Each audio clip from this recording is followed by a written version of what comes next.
Hello students, good morning to all of you and welcome to the class accountancy। तो बच्चों आपका third chapter चल रहा था जिसमें हमने अकाउंटिंग के कंसेप्ट्स ऑलरेडी डिस्कस कर चुके हैं। तो आज हम पढ़ेंगे अकाउंटिंग कन्वेंशंस, लेखांकन की परिपाटियाँ। तो देखो कंसेप्ट्स क्या थे, जो एक हमारी गाइडलाइंस थे या प्रिंसिपल्स थे जिन्हें हमें फॉलो करना होता है। बट कन्वेंशंस वो होती हैं जिन्हें लोगों ने मतलब कि उन्होंने एक्सपीरियंस के बिहाफ पे उन्हें फिक्स सेट किया है। ठीक है, तो ये कन्वेंशंस क्या क्या होते हैं देखो। पहले तो डिफरेंस देखो, अकाउंटिंग कंसेप्ट एंड कन्वेंशन के बीच का डिफरेंस क्या है, मतलब कि इन दोनों में क्या असमानता है या क्या डिफरेंस है। फर्स्ट पॉइंट है आपका कानूनी स्थिति, लीगल पोजीशन। लेखांकन अवधारणाएं कानून द्वारा स्वीकृत हैं, मतलब कि जो कंसेप्ट्स थे वो लीगली पूरी तरह से हमारे क्या हैं, स्वीकृत हैं, एक्सेप्टेड है गवर्नमेंट के थ्रू। ठीक है, बट जो ये हमारी कन्वेंशंस हैं ये क्या है, ये एक दिशा निर्देश है जो पहले से चली आ रही हैं परंपराओं से, पर ये इन पर गवर्नमेंट का कोई भी स्वीकृति नहीं है। लेखांकन वर्सेस वित्तीय विवरण। लेखांकन अवधारणाएं वह मूलभूत मान्यताएं हैं जिनके आधार पर लेन देनों का लेखांकन किया जाता है और खाते रखे जाते हैं। मतलब कंसेप्ट्स के बिहाफ पर ही हम अपने अकाउंट्स को प्रिपेयर करते हैं और उन्हें ट्रांजैक्शंस को उसमें रिकॉर्ड करते हैं। बट जो कन्वेंशंस होती है उसका लाभ हानि खाते स्थिति विवरण बनाने के लिए किया जाता है। तो इनका यूज़ हम कब करते हैं, जब हम P&L बनाते हैं या बैलेंस शीट बनाते हैं।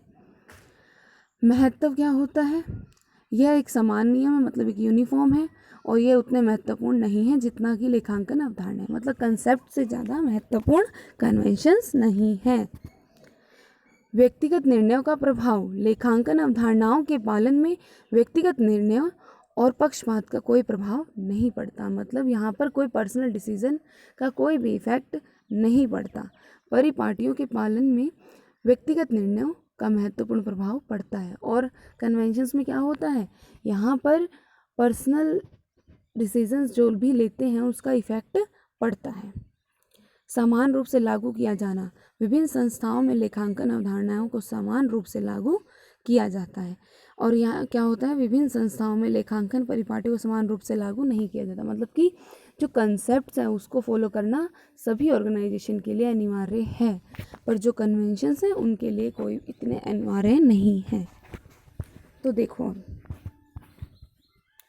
हमारी जो कन्वेंशंस है वो पूर्ण प्रकटीकरण की परिपाटी, सारता की परिपाटी, सत्कर्ता की परिपाटी। Conventions of full disclosures, conventions of materiality, conventions of conservatism. अब देखो फर्स्ट वन है आपका पूर्ण प्रकटीकरण की परिपाटी, मतलब कन्वेंशंस ऑफ फुल डिस्क्लोजर। तो इस सिद्धांत के अनुसार क्या होता है, देखो नाम से ही क्लियर हो रहा है, फुल डिस्क्लोजर, पूरी तरह से डिस्क्लोज करना, मतलब अपनी इंफॉर्मेशंस को बताना। किसको बताना, थर्ड पार्टी को, जो भी हमारी ऑर्गेनाइजेशन से, हमारी कंपनी से रिलेटेड है। आइदर वो क्रेडिटर्स हैं, वो हमारे इन्वेस्टर्स हैं, कोई भी हो, ठीक है, या ओनर होते हैं बिजनेस के। तो ये हमारी जो कंपनी की इंफॉर्मेशन होती है उसका सभी को बताना। ठीक है, तो इसमें यही लिखा है कि जो भी इस सिद्धांत के अनुसार व्यवसाय की जो भी महत्वपूर्ण सूचनाएं होती हैं उनको प्रकट करना अपने थर्ड पार्टी के लिए, जो भी हमारे बिजनेस से रिलेटेड होते हैं। ठीक है, और तो इन्हें क्या करते हैं हम अपनी P&L में दिखाते हैं, बैलेंस शीट में दिखाते हैं, और जिन आइटम्स को हम नहीं दिखा सकते उनको हम बैलेंस शीट की एंड में क्या करते हैं, नोट बनाकर मेंशन करते हैं। जैसे कॉन्टीजेंट लाइबिलिटी होगी, ये वो लाइबिलिटी होती है जो मान लो कोई आपका केस है किसी भी चीज़ पे लेकर, वो बहुत समय से चला आ रहा है, तो उसको हम अभी अपने बुक्स ऑफ अकाउंट में शो नहीं करेंगे, हम उसको कॉन्टीजेंट लाइबिलिटी के नाम से बैलेंस शीट की एंड में नोट बनाकर शो करेंगे। ठीक है, इसी तरह से सेकंड पॉइंट है आपका सारता की परिपाटी। सारता की परिपाटी मतलब कन्वेंशंस ऑफ मैटरलिटी। तो देखो यह परिपाटी पूर्ण प्रकटीकरण की परिपाटी है का अपवाद है। इस परिपाटी के अनुसार ऐसी मदें जो बिल्कुल महत्वहीन है, मतलब ये देखो अभी हमने पीछे क्या पढ़ा था कि हमें सारी आइटम्स को अपनी सारी इंफॉर्मेशंस को डिस्क्लोज करना चाहिए।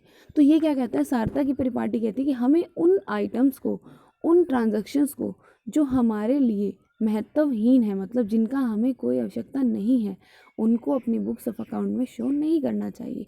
मीन्स जिनका हमारे लिए बिल्कुल भी महत्व नहीं है, उन ट्रांजैक्शंस को, उन आइटम्स को हमें अपने अकाउंट्स में शो नहीं करना चाहिए, क्योंकि ये वेस्ट ऑफ टाइम होता है। क्योंकि जिसका हमारे बिजनेस से या हमसे कोई संबंध नहीं है, उसको रिकॉर्ड करने की आवश्यकता नहीं होती है। तो देखो, उसके बाद थर्ड है आपका सार्थकता, सत्कर्ता की परिपाटी या रूढ़िवादिता की परिपाटी। देखो इसमें क्या होता है, इस सिद्धांत के अनुसार भविष्य में होने वाली समस्त संभावित हानियों के लेखे के लिए पहले से ही व्यवस्था कर ली जाती है, परंतु संभावित लाभों को छोड़ दिया जाता है। अन्य शब्दों में सार्थकता सिद्धांत का आशय सुरक्षा या सावधानी की नीति अपनाने से है। इस सिद्धांत के अनुसार सभी ज्ञात दायित्वों और हानियों के लिए प्रावधान बना लिए जाते हैं। देखो क्या होता है, इसके अकॉर्डिंग हम क्या कहते हैं कि जो बिज़नेस है उसमें देखो लॉस तो पॉसिबल है। अगर आप कोई भी बिज़नेस करते हो तो उसमें हानियाँ तो होंगी होंगी। तो कहता है कि जो भी आपको फ्यूचर में लगता है कि आपको हाँ इससे रिलेटेड लॉस होएगा या हानि होगी, तो कुछ भी अगर आपको लगता है तो उसके लिए पहले से ही प्रोविज़न बना के चलना। प्रोविज़न का मतलब होता है कि हमें एडवांस में, हमें कुछ, मान लो आपने प्रॉफिट में से कुछ हिस्सा, ठीक है, आपने प्रोविज़न फंड में डाला, तो उससे क्या होगा, भविष्य में अगर आपको हानि होती है आपके व्यवसाय में, तो आप वहाँ से अपने लॉस को कवर कर सकते हो। ठीक है, तो इसलिए हम प्रोविज़न बनाते हैं। तो ये कंसेप्ट, ये कन्वेंशन हमारा कहता है कि जो भी आपको लगता है कि भविष्य में आपको हानि होगी, तो उसके लिए आप एडवांस में प्रोविज़न बनाकर चलो। इससे क्या होगा, आपको बाद में प्रॉब्लम नहीं होगी। तो ये थी आपकी कन्वेंशंस। उसके बाद चैप्टर ख़त्म होता है बच्चों। नेक्स्ट चैप्टर हम नेक्स्ट क्लास में करेंगे। Thank you so much.